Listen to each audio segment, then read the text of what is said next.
কোন ডাক দিয়া বলছে, বাইরে তোর ভিতরে কি আল্লাহর ভয় নাই?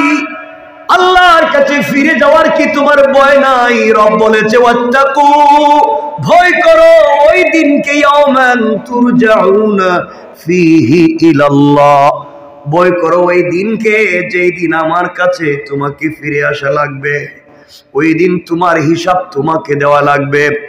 ও ভাই, তোর ভিতরে কি ভয় নাই? রব বলে দিয়েছে, ওই দিন যে অপকর্ম করবে, দুনিয়ার জমিনে যে গুনাহ করবে, কিয়ামতের দিনে আল্লাহ তার আমলনামা তার হাতে সোজা সোজা দিবেন না, হাতটাকে বুকের ভিতরে ঢুকাইয়া ভেঙ্গে পিছন দিকে দিবেন।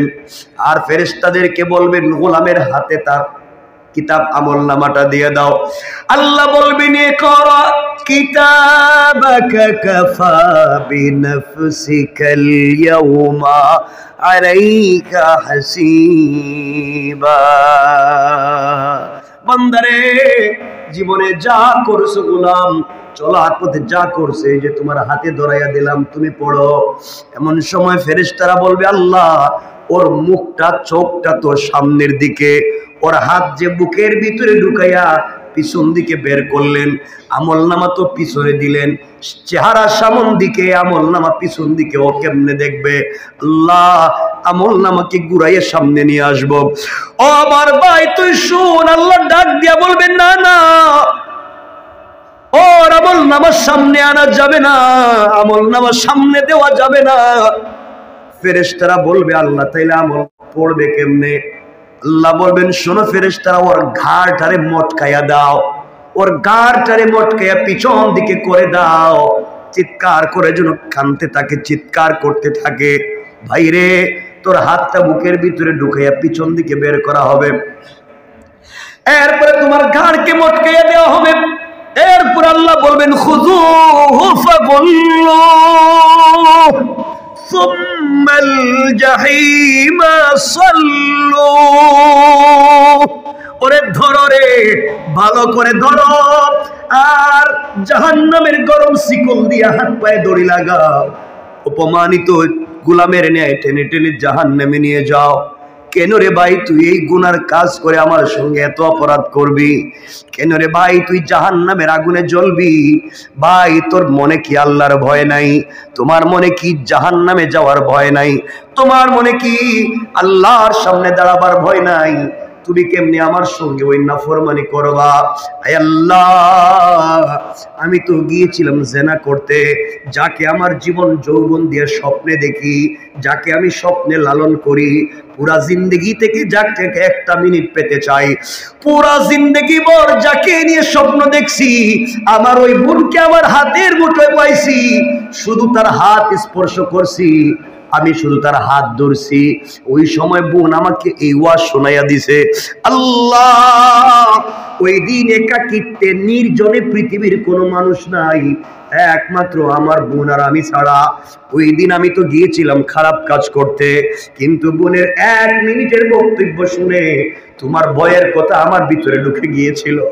আমি আমার বোনের হাত ছেড়ে দিলাম, ঘর থেকে বের হইয়া তোমাকে চিৎকার করে বলেছিলাম, আল্লাহ তোমাকে ভয় পাইছি, বোনের কোথায় হাত ছেড়ে দিয়েছি, আর জেনা করব না, এই বলে ঘর থেকে বের হয়েছিলাম, আর জিন্দগিতে বোনের দিকে চোখ তুলে তাকাই নাই। আল্লাহ তাআলা, ওই দিন তো কোনো পুলিশ ছিল না, র্যাব ছিল না, border guard, CID, DIB, NSI, DGFI কেউ ছিল না, একমাত্র তোমার কথা শুনে তোমার ভয় আমার দিলে ঢুকে গিয়েছিল। তুমি বলেছো, ওয়াত্তাকু ইয়াওমান তুরজাউনা ফীহি ইলাল্লাহ, আমার কাছে তো ফিরে আসা লাগবে। ওই যে ভয় ঢুকে গিয়েছিল, ভয়ের কারণে আমি হাত ছেড়ে দিয়েছি। আল্লাহ, ওই দিনের কাজটা যদি একমাত্র তোমার ভয়ে, তোমার ভালোবাসায় হয়ে থাকে, আজকের মতো বিপদ থেকে বাঁচাইয়া দাও। ওই গোলাম দোয়া করতে দেরি হয়েছে, ওই গর্তের উপর থেকে পাথরটা 3 ভাগের 1 ভাগ অটোমেটিক সরে গিয়েছে। আল্লাহু আকবার। জালালের শাহী দরবারে শুকরগুজার যে আল্লাহ আজকের মুবারক জুমার সালাতে মসজিদ পর্যন্ত আসবার তৌফিক দিয়েছেন, আল্লাহ পাক সুযোগ করে দিয়েছেন, আমরা আসতে পেরেছি। সকলে পড়ছি আলহামদুলিল্লাহ।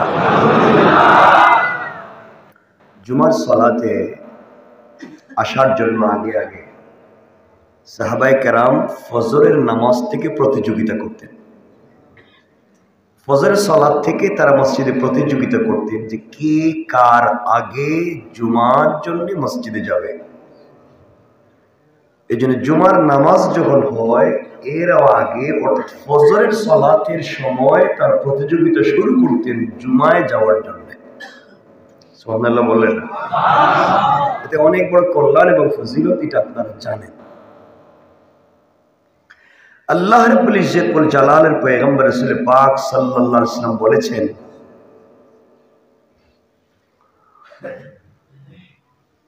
কোন গোলাম যখন ফজরের জুমার সালাতের জন্য তৈরি হয়ে যায়, গত জুমা থেকে নিয়ে এই জুমা পর্যন্ত যত সগীরা গুনাহ হয় রব এগুলাকে ক্ষমা করে দেয়। অনেক বড় ফজিলত।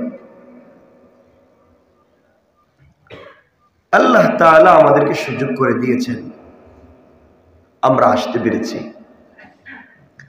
আজকে আমি যে আয়াত পড়েছি কোরআনে কারীমের 2 নম্বর সূরা সূরাল বাকারা আয়াত নম্বর 188। আল্লাহ এখানে বলছেন, ওয়ালা তাকুলু আমওয়ালাকুম বাইনাকুম বিল বাতিল ওয়া তুদলু বিহা ইলাল হুকাম। আল্লাহ বলছেন তোমরা অন্যায়ভাবে একে অপরের সম্পদকে ভোগ করে খাইও না। অন্যায়ভাবে কেউ কারো সম্পত্তি খাইও না। এরপরে বলছেন যারা সমাজের দায়িত্বশীল, আল্লাহ বলছেন তুদলু বিহা ইলাল হুকাম লিতাকুলু ফারীকাম মিন আমওয়ালিন নাস বিল ইসম। আল্লাহ বলছেন তোমরা যারা সমাজের দায়িত্বশীল মানুষ, জনগণের সম্পদের জেনে শুনে কোনো একটা অংশ পাপ পন্থায় আত্মসাৎ করো না। তোমরা জনগণের সম্পদ, তোমরা জনগণের দায়িত্বশীল যদি হও, জনগণের সম্পত্তি তোমরা কোনোভাবে আত্মসাৎ করো না। অথবা আল্লাহ বলছেন তুদলু বিহা ইলাল হুকামি লিতাকুলু ফারীকাম মিন আমওয়ালিন নাস বিল ইসম।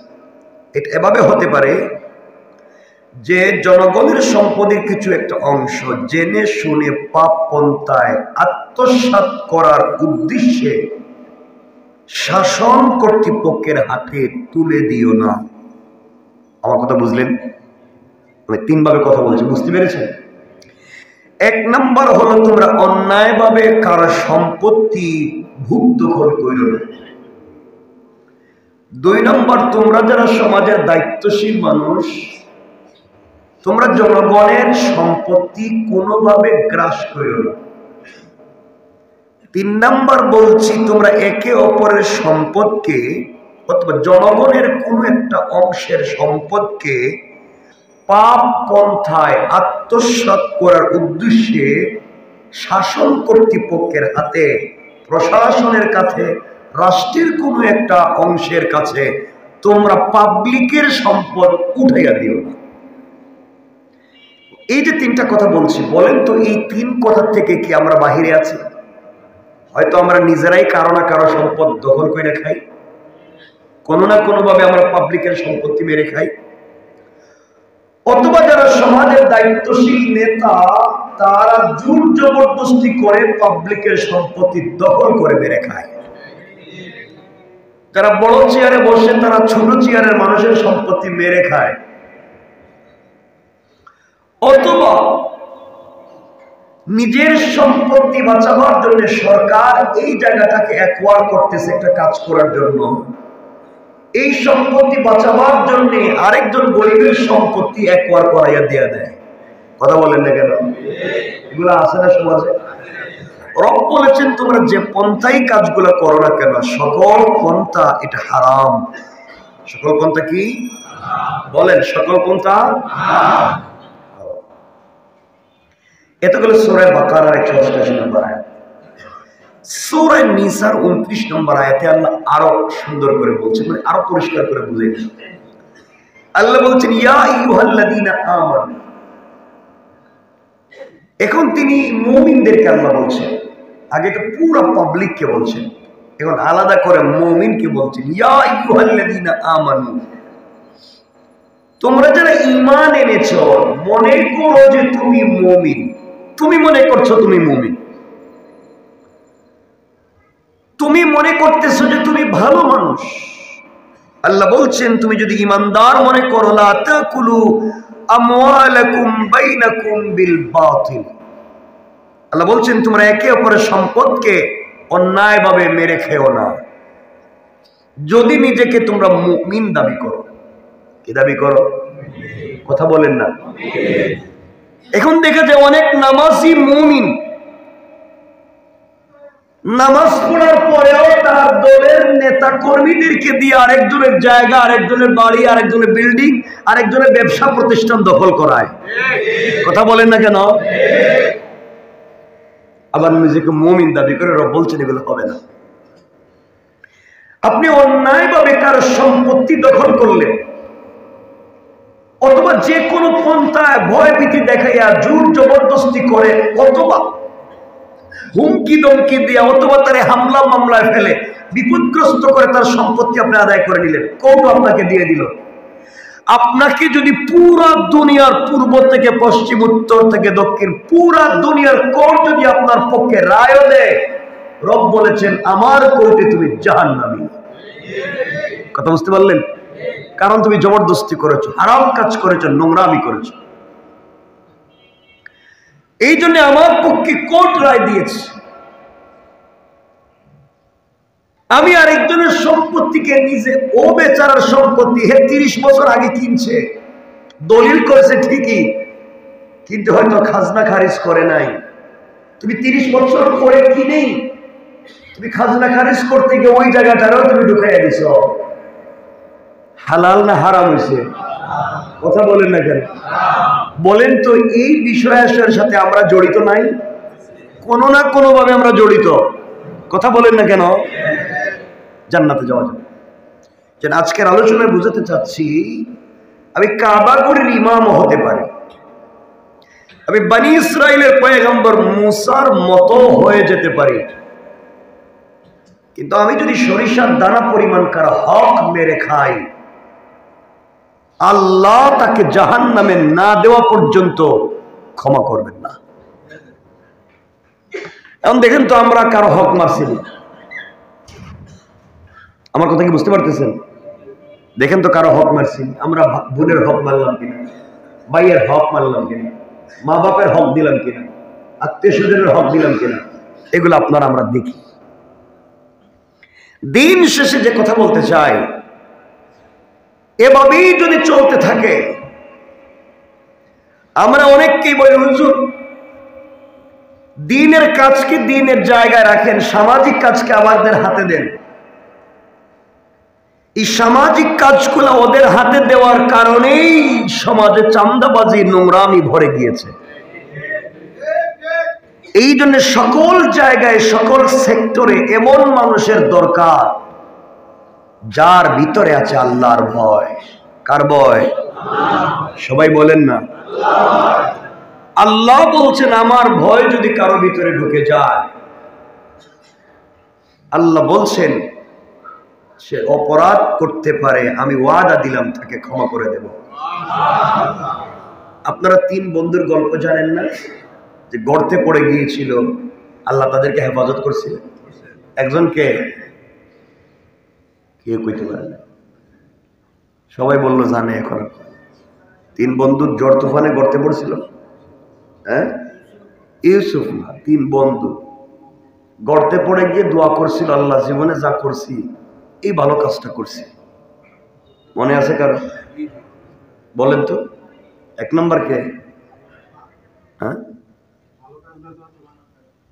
ভালো কাজের জন্য যে দোয়া হয়েছে, ভালো কাজগুলো কি একটু বলেন না? ওয়াজ তো সারা জীবন হইতেছে, কিন্তু ওয়াজ কি মসজিদে থাকবে না বাড়িতে যাবে?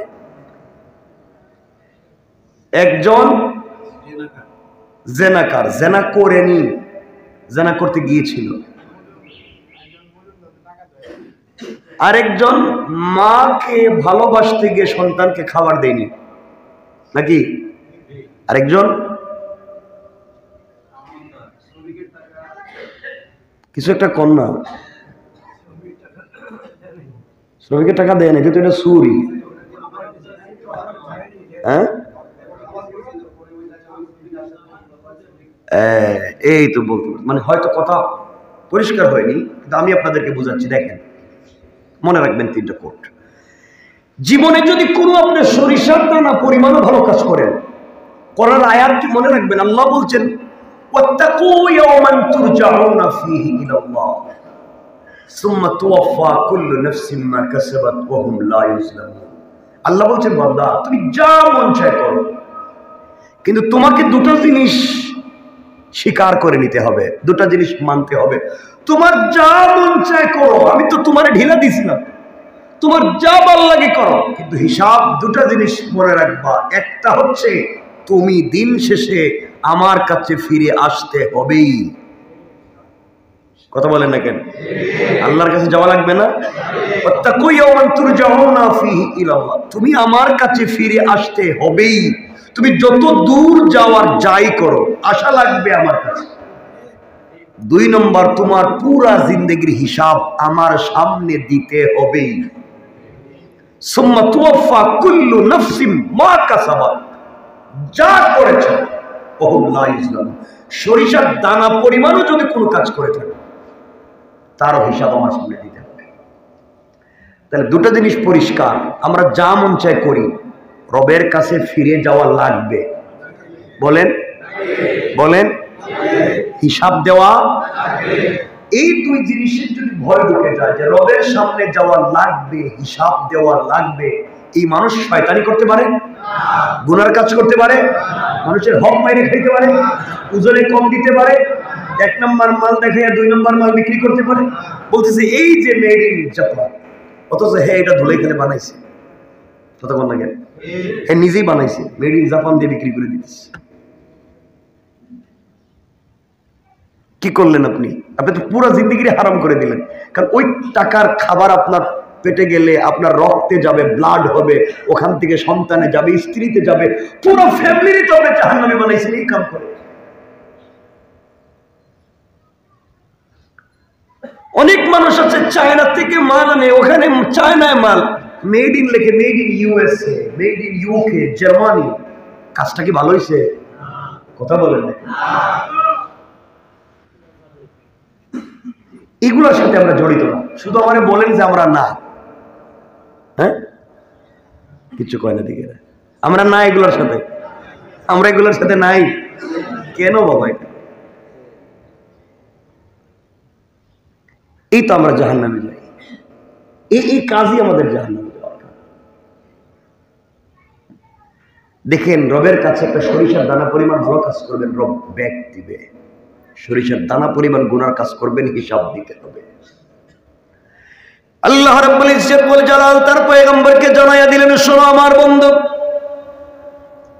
বনী ইসরাঈলে তৎকালীন সময়ে 3 জন আল্লাহর গোলাম জীবনে চলার পথেও কিছু ভালো কাজ করেছে, আমিও তাদেরকে বাঁচিয়ে দিলাম। গোলাম রে, কেউ যদি আমার জন্য সরিষার দানা পরিমাণ ভালো কাজ করে, আমি রব তাকে ভুলে যাই না। পৃথিবীর মানুষ তাকে বলে যেতে পারে, মানুষ তাকে কত কথা বলতে পারে, কিন্তু আমি রব বলে যাই না। কত মানুষ দুনিয়ার জমিনে দেখবেন শ্রমিকের মজুরির জন্য আন্দোলন করে, রাস্তায় বের হয়ে মে মাস আসলে আন্দোলন করে, মাথার ঘাম বের হয়ে যাওয়ার আগে, শরীরের ঘাম শুকিয়ে যাওয়ার আগে শ্রমিকের অধিকার ফিরিয়ে দিতে হবে যে বেটা স্লোগান দিছে, খবর নিয়ে দেখবেন তার ঘরে যে বুয়া কাজ করে 1 বছরের বেতন দেয় নাই। কথা বলেন নাকি? শ্রমিকের আন্দোলন করে নিজের ঘরের বুয়ারও পয়সা দিছে না। এই হচ্ছে আমাদের কন্ডিশন। 3 জন আল্লাহর গোলাম সফর করতে বের হয়েছে। 3 বন্ধু সফর করতে করতে অনেক দূর পর্যন্ত পৌঁছে গিয়েছে, গভীর রজনী হয়ে গিয়েছে। 3 বন্ধু চিন্তা করলে এখন কোথায় যাব। হঠাৎ করে ঝড় তুফানের কবলে পড়েছে, জিন্দেগি যায় যায়, জীবন ধ্বংস হয়ে যায়, পৃথিবী উল্টে যায়, এমন ঝড় তুফান শুরু হয়ে গিয়েছে। 3 বন্ধু বাঁচবার জন্য বহুত পথ আর পদ্ধতি খুঁজলো, কোথাও পেল না। শেষ পর্যন্ত 3 বন্ধু বলে পাহাড়ের উপরে একটা বিশাল গর্তের ভিতরে প্রবেশ করেছে। গর্তের ভিতরে যখন প্রবেশ করেছে নিজেকে বাঁচাবার জন্য, হঠাৎ করে পাহাড়ের উপর থেকে বিশাল বড় একটা পাথর এসে তাদের গর্তের মুখটাকে বন্ধ করে দিল। রাত কাটিয়ে দিয়েছে, ঝড় তুফান থেমে গিয়েছে। তারা যখন বের হবে, পৃথিবীর সঙ্গে তাদের কানেক্টিংটা ফেল হয়ে গিয়েছে, কানেকশন হয় না। এমন গর্তে ঢুকেছে, পৃথিবীতে কি ঘটতেছে তারা বলতে পারে না, কারণ বিশাল বড় পাথর তাদের গর্তের মুখটাকে বন্ধ করে দিল। তিন বন্ধু মিলে একসাথে ধাক্কা দিতে লাগলো। প্রত্যেকটা মানুষের শরীরের লোমকূপের গোড়া থেকে ঘাম বের হয়ে গিয়েছে, কিন্তু সরিষার দানা পরিমাণ ওই পাথরটাকে নড়ানো যায় নাই। আল্লাহ রব্বুল ইজ্জত ওয়াল জালালের পরীক্ষা তাদের জন্য মুত্তাসিল হয়ে গেল। রব এইভাবে মানুষের দিলের পরীক্ষা নিয়ে থাকে। আমার বন্ধুগণ, তিনজন মিলে পরামর্শ করলো আর বাঁচা যাবে না। দীর্ঘক্ষণ চলে গেল, মরে যাবার মতো উপক্রম, পানিও নাই, খাবারও নাই, দম বন্ধ হয়ে যায়, অক্সিজেন নাই। তিন বন্ধু মিলে চোখের পানি ছেড়ে কান্না করে গভীর রজনীতে সিজদায় পড়ে গর্তের ভিতরে আল্লাহ কি ডাক দিয়ে বলেছে, আল্লাহ, জিন্দেগিতে অপরাধের শেষ নাই, এমন কোন অপরাধ করি নাই যা তোমার কাছে জানা নাই। রব, সব তো আমরা করছি, কিন্তু বিপদে পড়ে দেখছি এখন তো আমার সন্তানও আমাকে বাঁচাতে পারবে না, স্ত্রী, মা, বাবা, আত্মীয় স্বজন কেউ বাঁচাতে পারবে না। এই গর্তের ভিতরে আমাদের খবর পৃথিবীর কোনো মানুষ জানে না, একমাত্র তুমি ছাড়া। আল্লাহ, এমন বিপদে পড়েছি, একমাত্র তুমি পারো আমাদেরকে বাঁচাতে, কিন্তু কোন মুখে তোমার কাছে হাত উঠাবো আর দোয়া করবো? আল্লাহ, জীবনে যে এমন কোনো গুনাহ নাই যে গুনাহ করি নাই, জিন্দেগিতে এমন কোনো খারাপ কাজ নাই যা আমরা করি নাই, কি বলে তোমার কাছে হাত উঠাবো? তুমি যদি বলো আমি তোদেরকে চিনি না। রব, এই অপমান থেকে, কবর থেকে, গর্ত থেকে কে বাঁচাবে? তিনজন মিলে পরামর্শ করে সিদ্ধান্ত নিয়েছে, আমাদের জিন্দেগিতে যদি এমন একটা কাজ থাকে রে, যেই কাজটা একমাত্র আল্লাহরে সন্তুষ্ট করবার জন্য করছিলাম, পৃথিবীর কোন মানুষকে দেখাবার জন্য করি নাই, এমন যদি কারো জীবনে একটা মাত্র কাজ থাকে, কয়টা? সবাই বলা লাগবে, কয়টা? এমনকি আমাদের জিন্দেগিতে যদি একটা মাত্র ভালো কাজ থাকে, যেটা একমাত্র রবকে সন্তুষ্ট করবার জন্য করেছি, আজকে ওই কাজের ওসিলা নিয়ে রবের কাছে চাইব। রব তো বলেছে সরিষার দানা পরিমাণ ভালো কাজ করলেও তিনি কল্যাণ দেন, উপকার দেন, ফিডব্যাক দেন। আজকে একটু দেখি না, আমরা তো গুনাহ করছি কিন্তু কোন জিন্দেগিতে ভালো কাজ আসেনি। তিন বন্ধুর এক বন্ধু বলছে, বাইরে আমার জীবনে একটা ভালো কাজ আছে। এই বলে ওই বন্ধু সিজদায় পড়ে চোখের পানি ছেড়ে কান্না করে ডাক দিয়া বলেছে, আল্লাহ,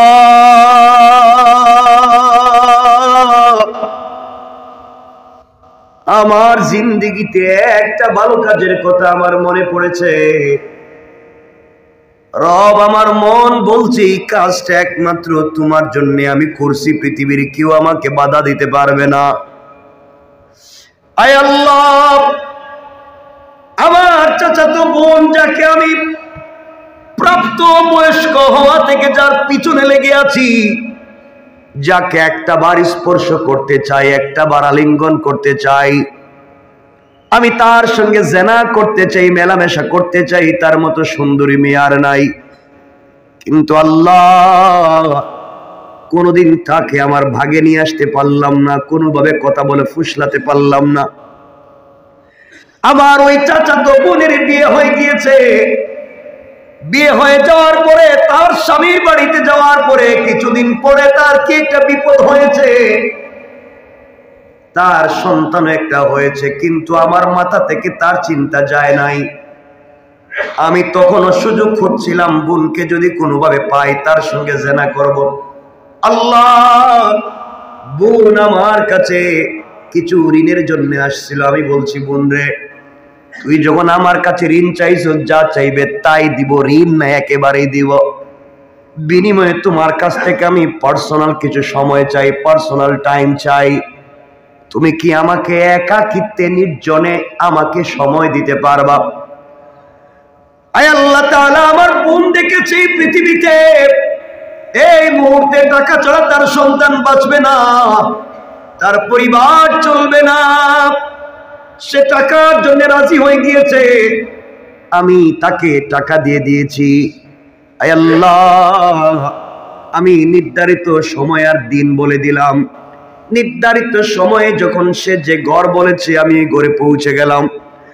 আমি ঘরের ভিতরে গিয়ে দেখি আমার বোন চোখের পানি ছেড়ে ছেড়ে কান্না করে আল্লাহরে বলছে, আল্লাহ,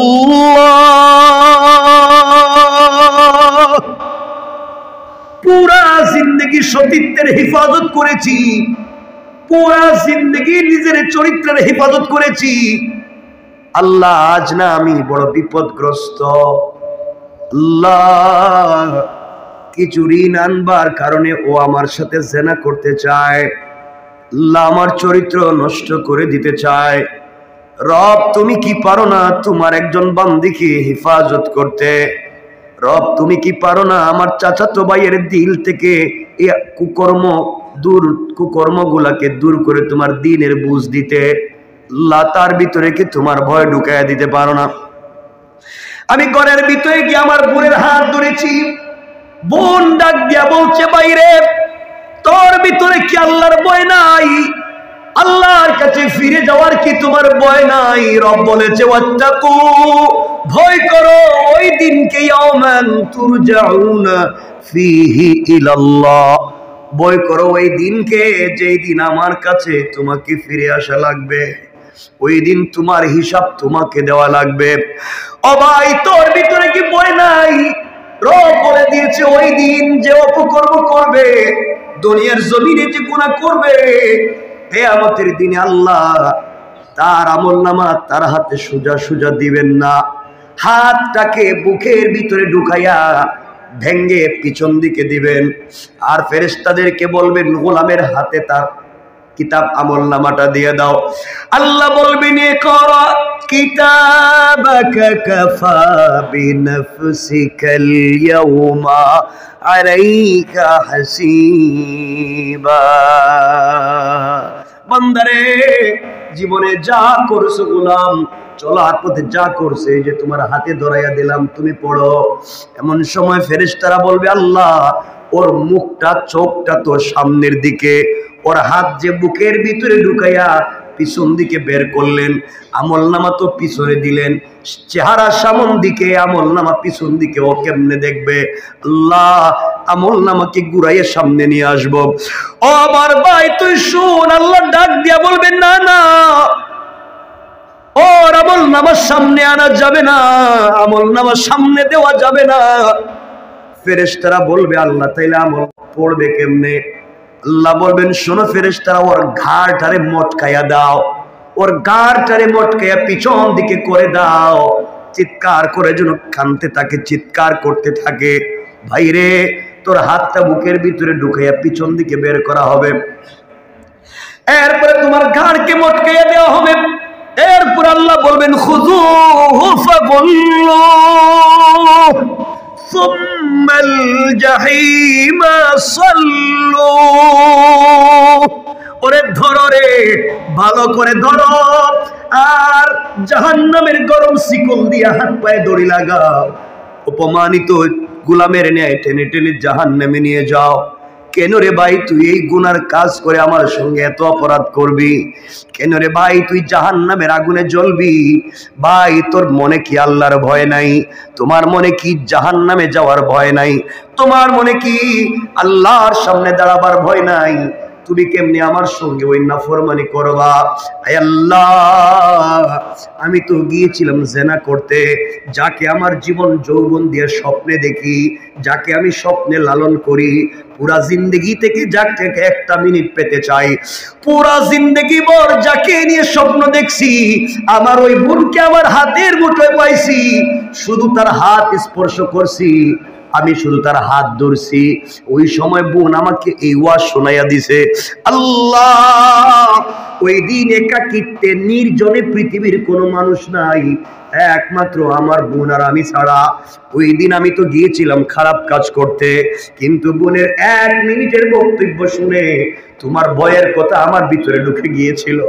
আমি আমার বোনের হাত ছেড়ে দিয়া ঘর থেকে বের হয়ে তোমাকে চিৎকার করে বলেছিলাম, আল্লাহ তোমাকে ভয় পাইছি, বোনের কোথায় হাত ছেড়ে দিয়েছি, আর জেনা করব না, এই বলে ঘর থেকে বের হয়েছিলাম।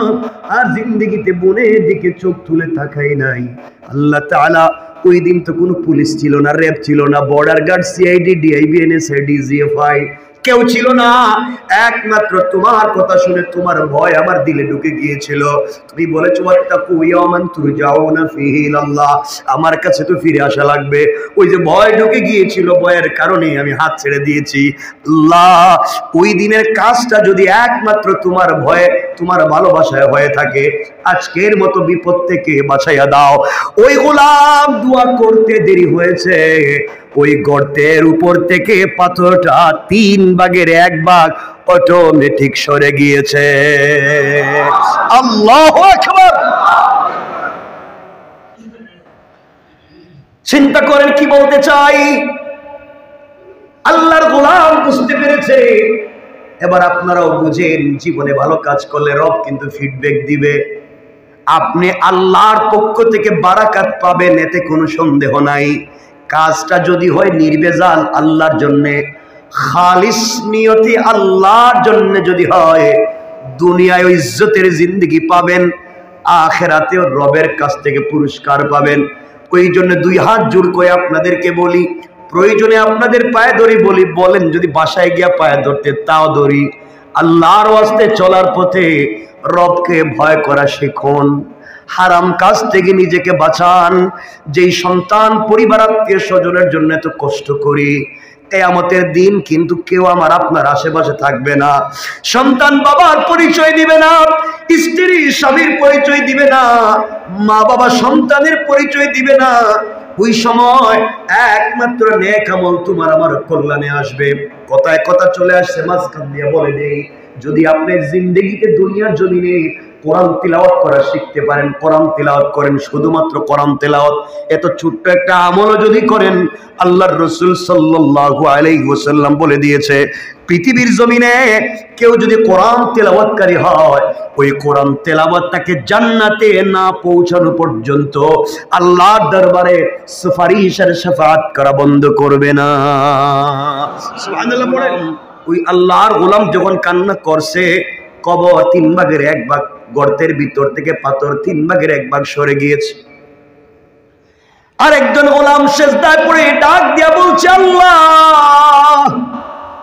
আমিও তো 3 বন্ধুর একজন, আমার জীবনে কোনো নেক আমল নাই, আমার জীবনে কোনো ভালো কাজ নাই, ভালো করে জানি। জীবনে যত আকাম ছিল, কুকর্ম ছিল, এমন কোন জিনিস নাই যা করি নাই। কিন্তু আল্লাহ, আজ আমার মনে পড়ছে আমি একটা ভালো কাজ করছি। আজ আমার মনে পড়েছি আমার জিন্দেগিতে একটা ভালো কাজ আছে, এই কাজটা শুধু তোমাকে সন্তুষ্ট করবার জন্য আমি করছিলাম, দুনিয়ার কোনো মানুষকে দেখাবার জন্য আমি করি নাই। আল্লাহ, আমার ঘরে একজন কর্মচারী ছিল, ওই কর্মচারী কোন একটা কারণে তার বেতন না নিয়ে আমার কাছ থেকে চলে যায়। আমি তারে অনেক খোঁজাখুঁজি করে পাই না, কর্মচারীরে বেতন দেব, খুঁজতে খুঁজতে আমি তারে পাই না, কোথায় গেল, নাই। আমি কি করলাম, তার ওই বেতনের পয়সা দিয়া একটা বকরি কিনলাম। আমি একটা বকরি কিনলাম, ওই বকরিরে বড় করলাম, বকরির থেকে অনেক বাচ্চা হলো, বিশাল বড় একটা বাগান হয়ে গেল, বাচ্চা বকরি আর বকরির অভাব নাই। আয় আল্লাহ, শত শত বকরির পার হয়ে গেল। দীর্ঘ 15-20 বছর পরে আমার ওই কর্মচারী দেখি আমার বাড়িতে হাজির, আমাকে ডাক দিয়া বলছে, মালিক অমুক দিন অমুক তারিখেও আপনার বাড়িতে আমি কর্মচারী ছিলাম, আমার নাম যে এই নাম, আমি কিন্তু চলে গিয়েছিলাম একটা কারণে, আমি আজ আপনার কাছে ফিরে এসেছি, কাজের জন্য আসি নাই। ওই যে আপনার বাড়িতে কাজ করছিলাম ওই সময় যে পয়সা পাই আমারে আপনি ওই পয়সাটা দিয়ে দেন, আমি চলে যাই। আল্লাহ, ওই সময় আমি ওই গোলামটারে ধরলাম হাতে, আস্তে আস্তে করে মাঠে নিয়ে গেলাম। মাঠে নিয়ে গিয়া বলছি, আমার কর্মচারী রে, তুমি আমার কাছে পয়সা পাও, এই জন্য তুমি আমার কাছে এসেছো। এই যে মাঠে যত হাজার হাজার শত শত বকরি দেখো। কর্মচারী বলে, কি আপনি আমার সঙ্গে দুষ্টামি করলেন? আমি আপনার দুষ্টামির জন্য আসি নাই, আমার এত হাজার হাজার লাখ টাকার বকরির দরকার নাই। আমি আপনার কাছে যেই টাকা পাই ওটা দিয়ে দিলেই তো আমি চলে যাব, এত কিছুর দরকার নাই। আল্লাহ, ওই দিন আমি বলেছিলাম, কর্মচারী রে, তুই যে আমার কাছে যেই পয়সা পাস ওই টাকা দিয়ে আমি একটা বকরি কিনছিলাম, ওই বকরি কিনে বাচ্চা দিতে দিতে দিতে দিতে তো হাজার হাজার হয়েছে, এই জন্য একটাও আমার না। এতদিন আমি ছিলাম আমানতদার, তোর এগুলার দেখাশোনা করছি, তোর জিনিসরা আমি দেখাশোনা করে রাখছি।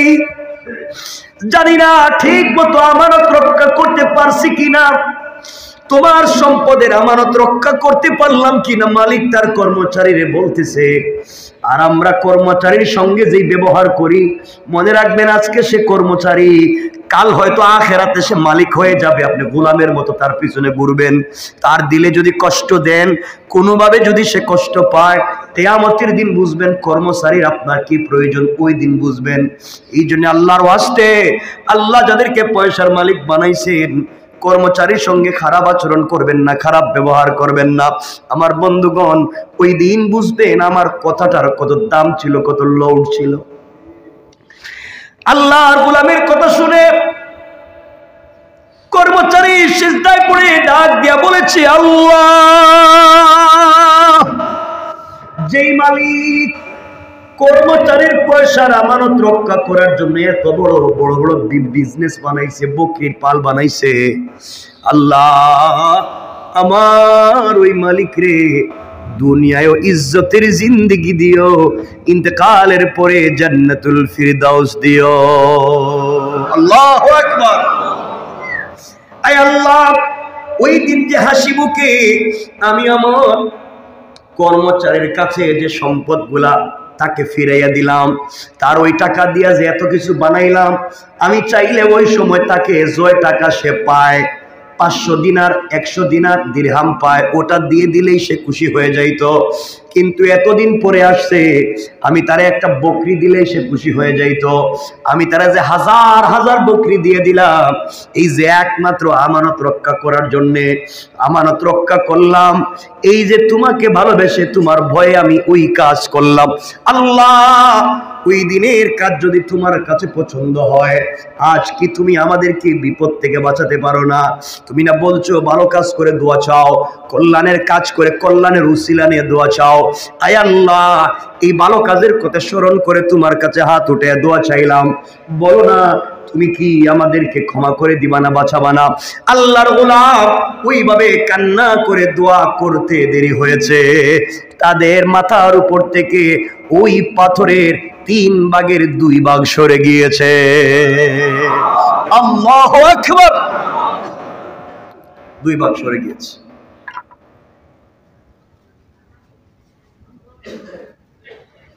তারা অনেক ট্রাই করছে বের হওয়া যায় কিনা, দেখলো বাইর হওয়া যায় না, ওই আরেকটা ভাগ যাইতেইব।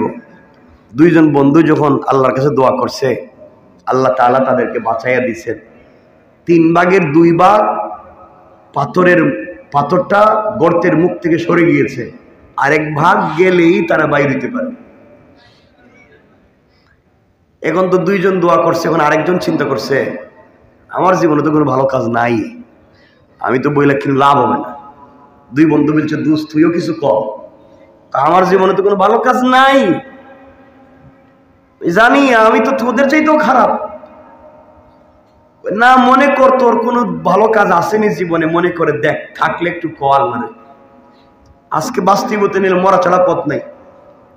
এমন সময় গোলাম বলতেছে, ভাই আমারও তো একটা ভালো কাজের কথা মনে পড়ছে। সুবহানাল্লাহ, জোরে আওয়াজ করে পড়েন না সুবহানাল্লাহ। আমার একটা ভালো কাজের কথা মনে পড়ছে, বল না তোর ভালো কাজটা কি? এই সময় 3 নাম্বার বন্ধু চোখের পানি ছেড়ে ডাক দিয়া বলতেছে, আল্লাহ, তোমার দেওয়া কপাল তোমার কুদরতের পায়ে লাগাইয়া দিয়েছি, তোমার দেওয়া চোখ থেকে দুফুটা পানি ছেড়ে দিয়েছি, তোমার দেওয়া জবান দিয়ে তোমাকে মনে বড় আশা নিয়ে আল্লাহ বলে ডাক দিয়েছি। তুমি বলছো তোমাকে ডাক দিলে দুনিয়া সকল মানুষেরা যদি বন্ধ করে দেয় দরওয়াজা, তোমার দরওয়াজা বন্ধ হয় না। আল্লাহ, তুমি বলেছো কোন মানুষ যদি অপরাধ করে, সন্তান যদি অপরাধ করে, মা বাবা হয়তো সন্তানকে ঘর থেকে তাড়াইয়া দেয়। গ্রামের কোন মানুষ যদি গ্রামে অপরাধ করে, গ্রাম মহল্লার মানুষটাকে এলাকা ছাড়া করে দেয়। আল্লাহ, কোন ছাত্র যদি ক্লাসে অপরাধ করে, টিচার তাকে ক্লাস থেকে বের করে দেয়। কোন মুরিদ যদি পীরের সঙ্গে অপরাধ করে, পীর তাকে খানকা থেকে বের করে দেয়। আয় আল্লাহ, এমনকি মায়ের, যেই মায়ের পেট থেকে বের হয়েছি সেই মাও তার সন্তানটাকে তাড়াইয়া দিতে পারে। আল্লাহ, কোন নবী তার উম্মতকেও তো তাড়াইয়া দিতে পারে। আয় আল্লাহ, তুমি বলেছো সবাই আমার গুনাহগার গোলামরে তাড়াইয়া দিতে পারে, কিন্তু আমি রব তো আমার গোলামরে নিজের হাত দিয়ে বানাইছি। মা 10 মাস 10 দিন ভাড়াটিয়ার মতো একটা সন্তানরে পেটে নিছে, মাত্র 10 মাস 10 দিন। ওই মায়ের নাড়ি ছেড়া দন কিছু হলেই মা পাগল হয়ে যায়। গোলাম রে, তোর মা তো তোর হাত পা বানায় নাই, তোর মা তোর অক্সিজেন দেয় নাই, তোর মা তোরে নাক কান চোখ মুখ দেয় নাই। ও বান্দা, তোর মা তোরে লাঞ্চ কিডনি বাল পিত্তথলি কিছুই দেয় নাই, সব তো আমি আল্লাহ দিছি। এরপরে 10 মাস তোর মা তোরে পেটে রাখবার পরেও যদি এত দরদ হয়, আমি রব তোরে আমার নিজের হাত দিয়ে বানাইছি। বল না বান্দা, তোর প্রতি আমার কত দরদ আর ভালোবাসা। ও বান্দা, দুনিয়ার সকল মানুষের দরওয়াজা যদি বন্ধ হয়ে যায়, আমি কথা দিলাম বান্দারি, আমার দরওয়াজা তোমার জন্য সকল সময় খোলা থাকবে। বলো না কি চাও? এবার বান্দা ডাক দিয়ে বলে, আল্লাহ, আমি একজন বকরির রাখাল, আমি প্রতিদিন বকরি রাখালি করি। বাড়িতে যাই বিকাল বেলা, সকাল বেলা বাড়ি থেকে বের হই, বিকাল বেলা বাড়িতে যাই।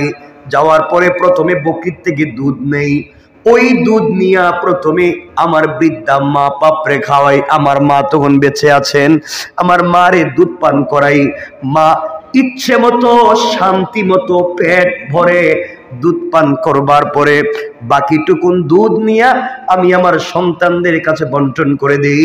সন্তানেরা পান করে এরপরে ঘুমাইয়া যায়, এরপরে আমরা পান করি। আয় আল্লাহ, একদিন আমার জঙ্গল থেকে মাঠ থেকে বাড়িতে যেতে যেতে দেরি হয়েছে। বাড়িতে গিয়ে দেখি আমার মা ঘুমিয়ে পড়ছে। আমার মা বিভোর ঘুমে পাগল, মা ঘুমাইয়া গিয়েছে, মা তো সজাগ না। ঘরে গিয়ে দেখি আমার সন্তানেরা খাবারের জন্য চিৎকার করে কাঁদতেছে। আমি যখন বকরির থেকে দুধ দোহন করি, সন্তানেরা লাইন ধরে গোল হয়ে আমার পাশে বসছে আর বলছে, আব্বা একটু দুধ দেও না, আর সহ্য হয় না, পেটে খিদে লাগছে, রাত্রে যে ঘুমাতে হবে, একটু দুধ দাও। আমি সন্তানের দিকে তাকাইয়াও দেখি নাই কে আমার কাছে দুধ চাইলো। এক পর্যায়ে দুধের বাটি হাতে নিলাম, পেয়ালা হাতে নিলাম, মায়ের ঘরে গিয়ে দেখি মা ঘুমিয়ে গিয়েছে। সবগুলা দুধের পেয়ালা নিয়া মায়ের মাথার সামনে দাঁড়ায়া থাকলাম। মা রাত্রে যখন উঠবে আগে তারে পান করাবো, এরপরে আমি আমার বাচ্চাদেরকে পান করাবো। আল্লাহ, আমার বাচ্চাগুলো আমার পায়ের কাছে এসে পা জড়াইয়া কাঁদতেছে, বলতেছে, আব্বা তুমি আমাদেরকে 1 ফোঁটা দুধ পান করাও। সারা রাত সন্তানের কাঁদতে কাঁদতে আমার পায়ের কাছে ঘুমাইয়া গেল।